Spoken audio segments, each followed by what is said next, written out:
Debo decir que viajé una larga distancia, y espero que esta sea una audiencia distinguida y pequeña, para que tengamos una discusión animada.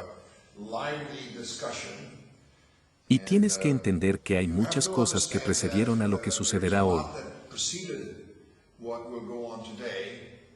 He estado escribiendo y pensando un poco sobre este tema desde finales de los años 80, cuando publiqué por primera vez un breve artículo titulado Algunos problemas con los derechos de los animales, y luego, ¿tienen derechos los animales en 1991?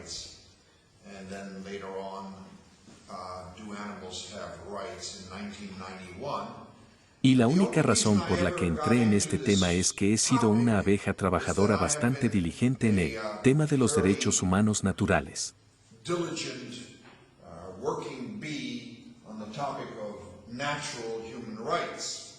Mi tesis doctoral fue básicamente una metaética llamada Derechos Humanos, una investigación metaética. Este fue un momento en los años 70 cuando casi todas las discusiones éticas y políticas continuaron con la tradición emotivista y negaron cualquier significado cognitivo a las afirmaciones morales o políticas.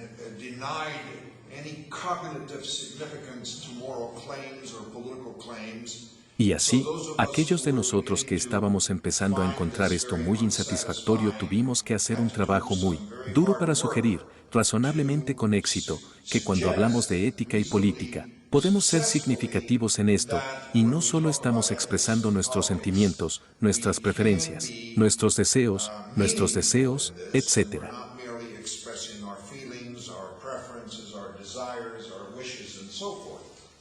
Hasta ese momento, hasta que, de hecho, John Rawls resucitó la filosofía política, gran parte de lo que se dijo en esta área fue descartado como cognitivamente insignificante, sin constituir nada que usted y yo pudiéramos saber o en lo que pudiéramos estar equivocados.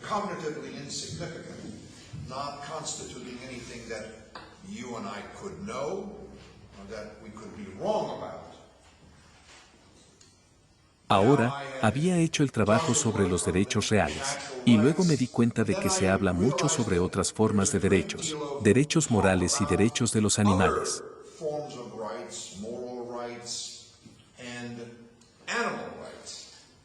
Ahora, con todos los conceptos exitosos, o todos los conceptos que han adquirido cierto poder y prestigio en la comunidad de aquellos que hablan de ciertas cosas, siempre existe el peligro de abuso.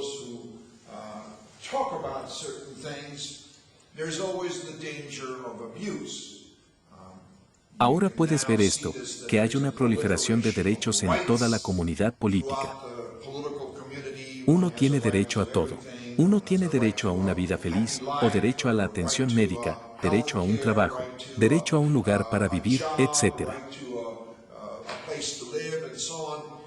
Y es bastante discutible que parte de esto es una ilusión y que no hay una base real para ello. Quiero decir, solo considere, por ejemplo, si tengo derecho a la atención médica, eso sugiere que los profesionales de la salud como médicos y enfermeras me deben sus servicios como un derecho, en lugar de un intercambio en el que hemos llegado a un acuerdo.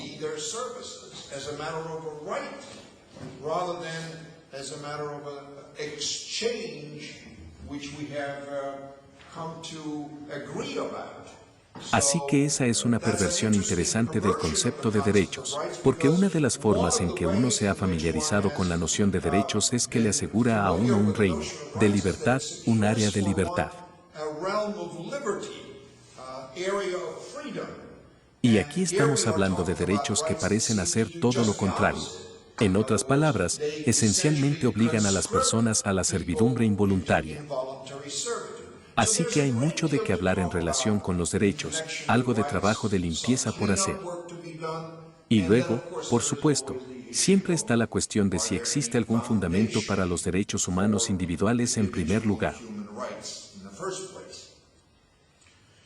En la preocupación por cómo los seres humanos tratan a los animales, ya sea como mascotas, como alimento en perspectiva, o como investigación médica o experimentación, una de las escuelas, dirigida por el profesor Tom Regan, sostiene que los animales tienen derechos como los tienen los seres humanos, y en el sentido tradicional de Locke, no en el sentido liberal más moderno de los derechos positivos, sino en el sentido de los derechos negativos. not in the more modern liberal sense of positive rights, but in the sense of negative rights. Los derechos a no ser interferidos, a no ser tratados en contra de la propia voluntad. Ragen básicamente sostiene que debido a que los animales tienen un cierto nivel de conciencia que es casi indistinguible de lo que tienen los seres humanos, en el que se basa parte de la atribución de derechos a los seres humanos, los animales también tienen estos derechos.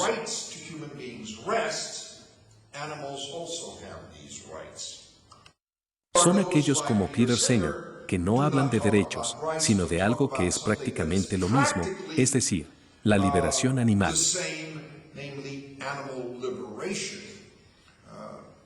Singer es algo utilitario, por lo que su tesis de liberación animal básicamente equivale a la afirmación de que en el cálculo de costos y beneficios, el cálculo de la felicidad o el placer general que se distribuirá en todo el mundo, uno necesita incluir el placer y el disgusto de los animales al igual que uno necesita incluirlo en otros seres humanos.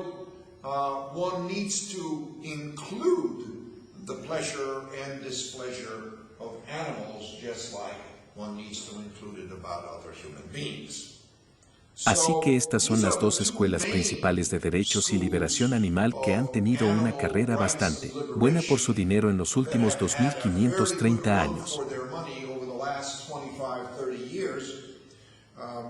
Pero también ha habido contribuciones recientes. Y llegaré a eso en un momento cuando mire a algunas de las personas que han criticado mi punto de vista. He sido un escéptico sobre lo que tengo que decir que son los llamados derechos de los animales. No me gusta decir derechos de los animales sin esa calificación porque eso casi garantiza que haya algo así. Sostengo que el concepto de derechos de los animales es una especie de error de categoría. Es como hablar de la culpa animal o de tomar una siesta el sábado y cosas así.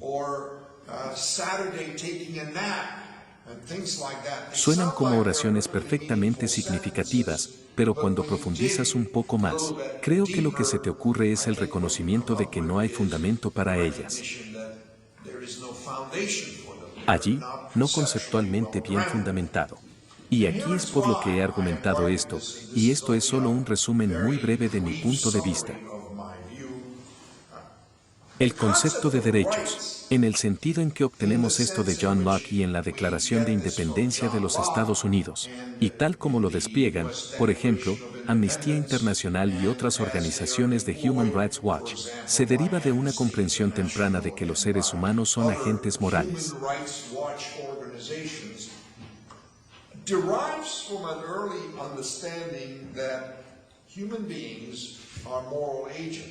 En Locke, los seres humanos son tratados como libres e independientes.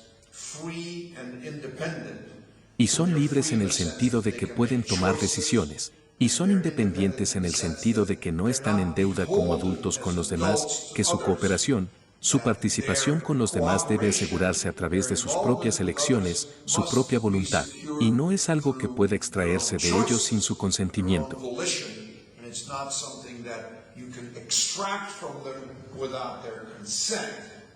Esto generalmente se entiende como la visión liberal clásica de las relaciones humanas, las relaciones adultas, de modo que, por muchas obligaciones morales que pueda tener o responsabilidades morales que pueda tener, estas responsabilidades u obligaciones deben realizarse voluntariamente y no ser coaccionadas por usted.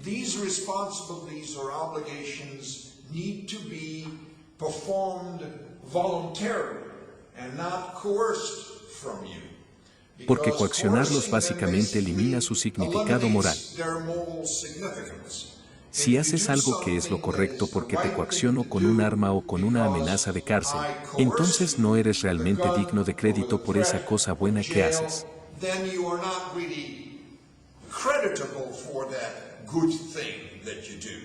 Un soldado que es reclutado y contra el que lucha.